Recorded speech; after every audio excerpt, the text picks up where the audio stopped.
বন্ধুরা, তোমরা কি জানো কী কী বারে চাল দান করলে জীবনে নেমে আসবে অশান্তি?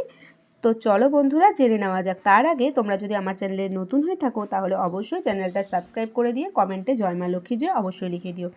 তো চলো বন্ধুরা, ভিডিওটা শুরু করছি। বন্ধুরা, প্রথমেই বলবো পূর্ণিমার দিন কিন্তু কখনোই কাউকে চাল দান করা উচিত নয়।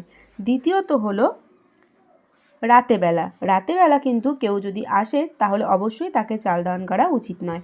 তৃতীয়ত হলো বন্ধুরা, যদি কখনো কোনো ভিক্ষুক আসে বাড়িতে তাহলে কিন্তু তাকে কখনোই চাল দান করা উচিত নয়। যদি তুমি সেই সময় খেতে বসো তাহলে তাকে বলতে হবে যে খাওয়ার পরে তুমি তাকে চাল দেবে। এমনটা নয় যে তাকে দিতে নেই, কিন্তু খেতে বসলে দিতে নেই। খাওয়া শেষ হয়ে গেলে অবশ্যই তোমরা তাকে চাল দান করতে পারো। তো চলো বন্ধুরা, আমি জানিয়ে দিলাম কী কী বারে তোমাদের চাল দান করা একেবারেই উচিত নয়। তাহলে কিন্তু তোমাদের জীবনে নেমে আসবে বিপদ আর ঘোর অন্ধকার নেমে আসবে। তো চলো বন্ধুরা, ভিডিওটা এই পর্যন্তই। ভালো লাগলে লাইক কমেন্ট শেয়ার, আমার চ্যানেলটা অবশ্যই সাবস্ক্রাইব করে দিও। তো চলো বন্ধুরা, আজকের মতো সবাইকে টাটা।